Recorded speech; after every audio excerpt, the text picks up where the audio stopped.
Afghan President Ashraf Ghani was sworn in for a second term on Monday, but his main rival refused to recognize the inauguration and held his own swearing-in ceremony as a rival president. Both Ghani and former chief executive Abdullah say they are Afghanistan's rightful leader following a disputed election last September, a standoff that threatens political chaos days after the United States and the Taliban signed a deal on the withdrawal of US-led international forces. Ghani's ceremony was disrupted by the sound of two rockets hitting the edge of the compound of the presidential palace compound in the capital Kabul, Reuters witnesses said, but there was no word of any casualties and he continued his speech. Planned morning ceremonies were postponed, and guests kept waiting, while U.S. Special Envoy Zalmay Khalilzad tried to broker a last-minute deal between the longtime political foes, but there was no immediate word of a breakthrough.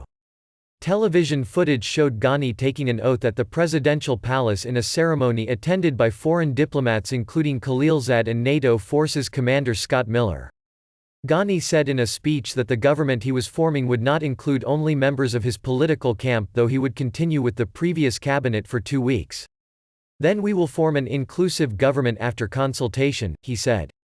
He plans to finalize a negotiating team for talks with the Taliban on Tuesday and to make a further announcement on demands by the Islamist militant group for the release of 5,000 prisoners.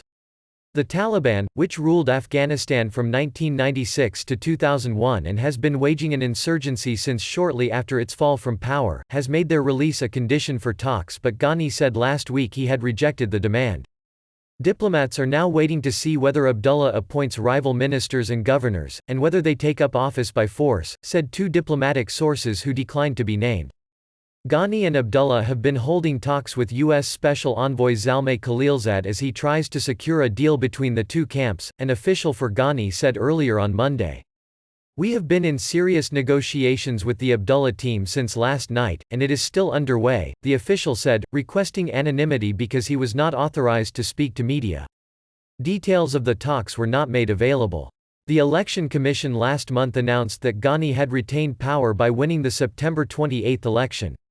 But Abdullah rejected that and proclaimed himself winner. Ghani and Abdullah both held roles in the previous government under a U.S.-brokered power-sharing agreement that followed the previous election in 2014. The government is meant to be preparing for talks with the Taliban, to follow up on the February 29 pact on the withdrawal of U.S. troops after 18 years of war.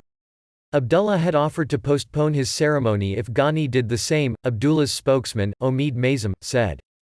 Ghani's team later said he had postponed his inauguration until the afternoon.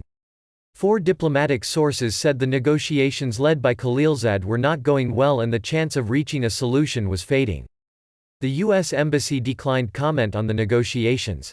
Abdullah called for what he described as a fraudulent votes to be ruled invalid. No one should have underestimated our commitment to genuine democracy, he said on Twitter. Invalidation of all fraudulent votes is the way out.